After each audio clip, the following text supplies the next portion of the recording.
बदलनी है, सबको शिक्षा सबको काम, वरना होगी नींद हराम। सरकार के इस नियमों के पीछे क्या मंशा है? क्या वाकई में इंसाफ की उनकी नज़र है? क्या आपको कैसे देखते हैं आप? वो इंसाफ की नज़र तो मुझे नहीं दिखती इसमें। अगर इंसाफ की नज़र होती तो वो रोहित तक ले आते।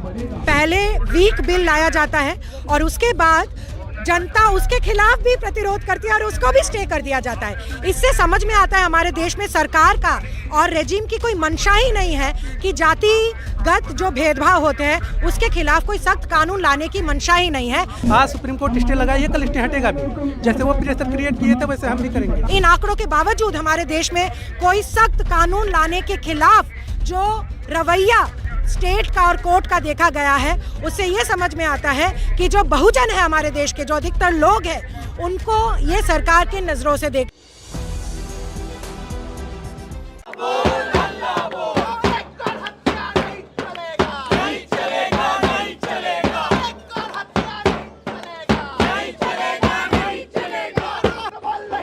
कौन आज़ाद हुआ, किसके माथे से सिहाई छूटी, इस स्लोगन के साथ एक बार फिर से देश में जो यूजीसी के नए नियम लागू हुए थे उसको लागू करवाने के लिए अब कई छात्र संगठन, छात्र सड़क पर आ गए। आपको बता दें, इन नए नियमों पर सुप्रीम कोर्ट ने फिलहाल के लिए रोक लगा दी है।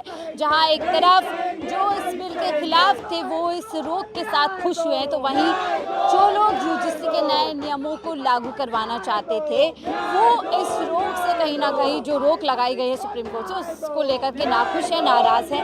और आप देख सकते हैं अब सड़क पर तमाम लोग पहुंच गए हैं, नारेबाजी की जा रही है, न्याय की मांग की जा रही है। रोहित वेमुला जिनके घटना के बाद से इस कानून की मांग उठी, इस तरह के नियमों की मांग उठी, उनको लेकर के यहाँ पर नारेबाजी की जा रही है। जय भीम, जय भीम, जय भूलन जय भीम, जय भीम, जय भीम, जय भूलन जय भीम, जय भीम, जय भीम, जय बिरसा भीम, जय भीम, जय भीम, जय फातिमा जय भीम, जय भीम, जय भीम, जय जय जय जय जय जय जय जय जय जय जय जय जय भीम, जय भीम, जय भीम, जय भीम, जय भीम। ला ला ला ला ला ला ला ला ला ला ला। वो सरकार निकम्मी है, सबको रोजगार दे न सके जो, वो सरकार निकम्मी है, जो सरकार निकम्मी है, वो सरकार बदलनी है, मोदी सरकार निकम्मी है,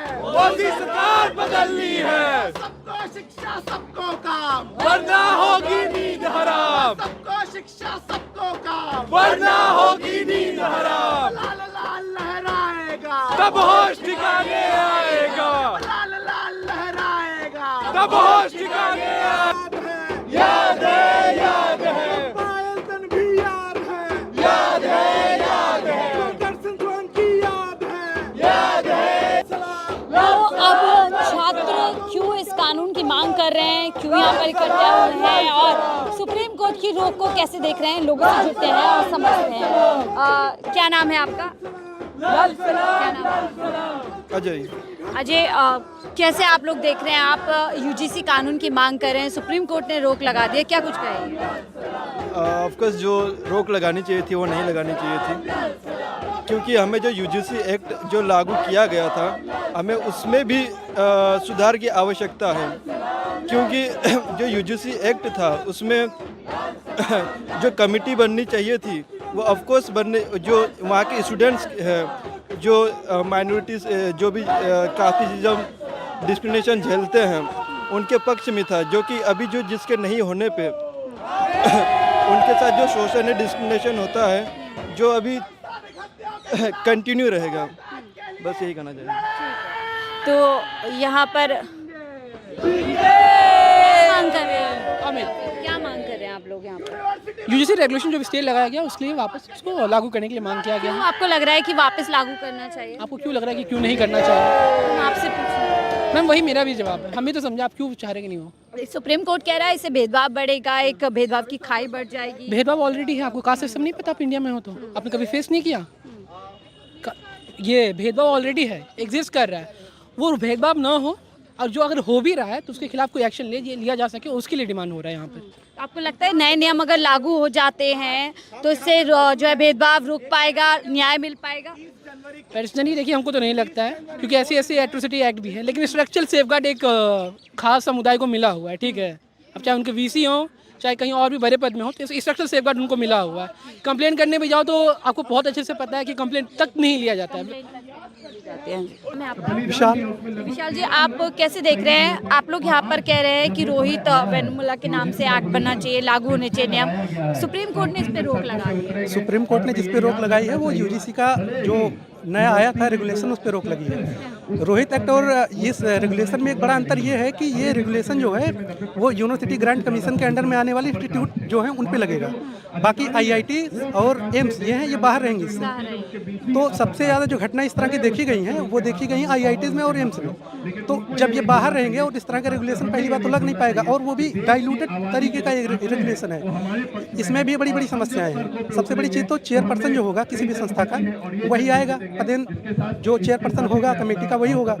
और अगर हम देखें ध्यान से तो 38 में से 35 जो लगभग हैं, 45 में से 38 जो हैं सेंट्रल यूनिवर्सिटी के जो वीसी हैं वो सवर्ण हैं, तथाकथित सवर्ण ही हैं। अगर वो लोग आते हैं तो उनके सामने तो लोग वैसे ही नहीं बोल पाएंगे, ठीक ठाक तरीके के रिप्रेजेंटेटिव नहीं रहेंगे ओबीसी एससी एसटी के। तो सरकार के इस नियमों के पीछे क्या मंशा है? क्या वाकई में इंसाफ की उनकी नज़र है? क्या आपको कैसे देखते हैं आप? वो इंसाफ की नज़र तो मुझे नहीं दिखती इसमें। अगर इंसाफ की नज़र होती तो वो रोहित एक्ट ले आते। वो जो इससे भी ज़्यादा जो सख्त कानून होता वो कानून बना के देते, उससे आता समानता। इससे समानता नहीं आ पाएगी। सुप्रीम कोर्ट कह रहा है अगर ये नियम लागू होंगे तो एक कहीं ना कहीं डिवीज़न हो जाएगा, लोग बट जाएंगे। इसे आप कैसे देखते हैं? पहले से ही बंटवारा हुआ है, लोग बटेंगे नहीं, पहले से बटे हुए हैं। तभी तो कास्ट डिस्क्रिमिनेशन होता है। लोग जाति के आधार पे बटे हुए हैं, लोग लिंग के आधार पे बटे हुए हैं, क्षत्रियता के आधार पे, जबानों के आधार पे लोग बटे हुए हैं। बंटवारा तो पहले से ही है। हम तो चाह रहे हैं कि बंटवारा कम हो, डिस्क्रिमिनेशन कम हो। लेकिन रोक लगने पे एक तबका है खुश होता है, मिठाई बांटता है। जो तबका खुश हो रहा है, मिठाई बांट रहा है, दरअसल उसी को डर है। वही हमेशा से डिस्क्रिमिनेशन करता चला आया हर एक देश पे, वही डर रहा है। वो मुहावरे, वो डिस्क्रिमिनेशन की वो मानसिकता चढ़ी हुई है, उनके व्यवहार में है, इसीलिए उनको डर लग रहा है और कोई कारण नहीं है।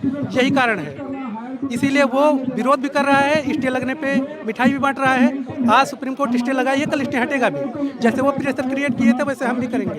हम प्रोटेस्ट इसीलिए कर रहे हैं। आप कह रहे हैं आप लोग भी सड़कों पर आएंगे, आवाज उठाएंगे? बिल्कुल आवाज उठाएंगे। हम लोग आए हुए हैं, आगे भी रहेंगे जब तक ना हो। वाकई में इन नियमों के आने के बाद छात्रों को जो एक लंबे समय से भेदभाव झेलते हैं उनके साथ न्याय हो पाएगा, या आपको लगता है अन्य कानून की तरह ये भी बन के रह जाएगा? अन्य कानून की तरह ये भी बन के रह जाएगा अगर इसमें कुछ मूलभूत संशोधन ना हुए तो। एक तो सबसे पहले इस तरह का अगर कोई कानून आता है तो उसकी कमेटी में आधे से ज़्यादा मेजोरिटी में जो रिप्रेजेंटेटिव होने चाहिए वो बहुजन समाज से होने चाहिए, महिला होनी चाहिए, जो उसमें फिजिकली चैलेंज। इस क्लॉज को आप कैसे देखते हैं कि अगर फॉल्स केसेस पाए जाते हैं, गलत आरोप पाए जाते हैं तो उस पर कोई कार्रवाई नहीं होगी? नहीं, उस पर कार्रवाई होगी। लोकपाल न्याय मित्र की नियुक्ति करेगा, उसमें विधिवत रेगुलेशन में लिखा गया है न्याय मित्र की नियुक्ति करेगा। और न्याय मित्र का जो स्वर समाज के लोग तो सड़कों पर आ गए और ये कह रहे हैं कि कोई भी किसी को भी फंसा देगा, SC ST OBC कोई भी आरोप वो जो भ्रामक सूचनाएं फैला रहे हैं और सबको भ्रमित कर रहे हैं, ऐसा कुछ नहीं है।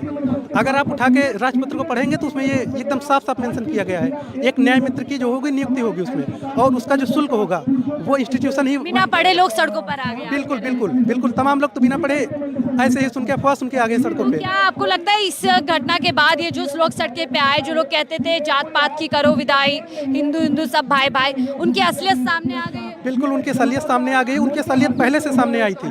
ये अलग बात है कि जो बहुजन समाज के लोग होते हैं शुरू से नहीं पढ़ने लिखने का उनको मौका नहीं मिलता है, जागरूक नहीं है, तो उनको भरमाते रहते हैं। धर्म भीरू जनता है, उसको भरमाया जा सकता है धर्म के नाम पे।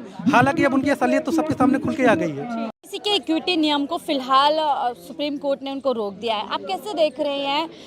एक तरफ हम देखते हैं जैसे ये नियम लागू होने की कगार पे होते हैं, लाखों सैकड़ों की तादाद में लोग सड़क पर उतर जाते हैं। कैसे आप देख रहे हो सुप्रीम कोर्ट की रोक को, कैसे देख रहे हैं? सुप्रीम कोर्ट के रोक को हम एक ही प्रकार से देख रहे हैं। ये जो यूजीसी रेगुलेशन 2026 था, ऑलरेडी एक डाइल्यूटेड रेगुलेशन था। एक तो ये कोई कॉन्स्टिट्यूशनल एक्ट नहीं है, तो अधिकतर हमारे देश में जैसे IIT, एम्स जैसे उच्च विश्वविद्यालय, बहुत सारे ऐसे इंस्टीट्यूशंस हैं वो उसके तहत आते ही नहीं हैं, तो कॉन्स्टिट्यूशनल एक्ट का हमारा मांग था। अगर आप UGC रेगुलेशन में देखें तो जो कमेटी बैठेगी कोई केस को देखने के लिए, इंक्वायरी करने के लिए, उसमें मेजॉरिटी SC ST OBC होगा इसका कोई गारंटी नहीं है, बस कहा गया कि रिप्रेजेंटेशन होगा। मगर जो बॉडी बनेगी वो जो पावरफुल सेक्शन होता है यूनिवर्सिटी का, वाइस चांसलर, इन सब के नॉमिनेटेड लोग रहेंगे। तो ऑलरेडी जो UGC रेगुलेशन निकला था वो ही काफ़ी डाइल्यूटेड था than compared to Rohith act, जिसकी मांग देश में पिछले 10-15 साल से की जा रही है। हम ये सोचे सोच समझ कर के ऐसा बिल लाया गया ताकि लोग सड़कों पर आए, एक आउटरीच हो? नहीं, एक पहले वीक बिल लाया जाता है और उसके बाद जनता उसके खिलाफ भी प्रतिरोध करती है और उसको भी स्टे कर दिया जाता है। इससे समझ में आता है हमारे देश में सरकार का और रेजिम की कोई मंशा ही नहीं है कि जातिगत जो भेदभाव होते हैं उसके खिलाफ कोई सख्त कानून लाने की मंशा ही नहीं है। जबकि आज भी हमारे देश में जो 80% जनता है SC ST OBC, उसका हमारे हायर एजुकेशन में रिप्रेजेंटेशन नहीं है।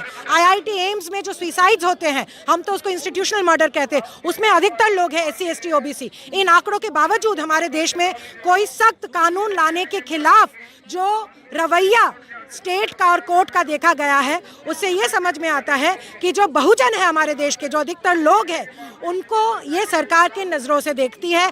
इससे पहले महिला आंदोलन में भी हमने देखा था कि महिलाओं के पक्ष में कानून लाने के लिए साल दर साल, दशकों महिलाओं को, कहीं भवरी देवी से लेकर अलग अलग महिलाओं को क्या क्या न जूझना पड़ा कि हमारे देश में एक सख्त पॉश एक्ट जैसा कानून लाया जाए। स्वर्ण समाज के दबाव में कोर्ट भी आ गई और इस तरीके का एकदम रोक लगा दी बिना सोचे समझे। आपके सवाल में ही जवाब है, रोक तो लगा दी गई, वो भी एक ऐसे एक्ट, ऐसे रेगुलेशन को जो अपने आप में बहुत वीक था। तो डेफिनेटली हम समझ पा रहे हैं। के लिए क्या कहेंगे जो अब तक कह रहे थे सारे हिंदू एक हो जाओ और जात पात की विदाई करो, अचानक सड़क पर आ जाते हैं? उन लोगों को बस मैं यही कहना चाहूँगी कि आज भी हमारे देश का जो 80% है वो मजदूर, किसान, दलित, OBC और ST SC है। और सरकार को मैं कहूँगी कि यही तबका है जो हमारे देश का मजदूर है, हमारे देश का SC ST OBC है, जो देश चलाता है। ठीक है, तो देखिए यहाँ पर इस बिल को लेकर के, इन नियमों को लेकर के लोग लगातार आवाज़ उठा रहे हैं। अब आगे सुप्रीम कोर्ट पे इस पर क्या सुनवाई होती है, क्या कुछ होता है, वो हम आपको लगातार बताते रहेंगे। फिलहाल इस रिपोर्ट में इतना ही। देखते रहिए 4PM न्यूज़ नेटवर्क।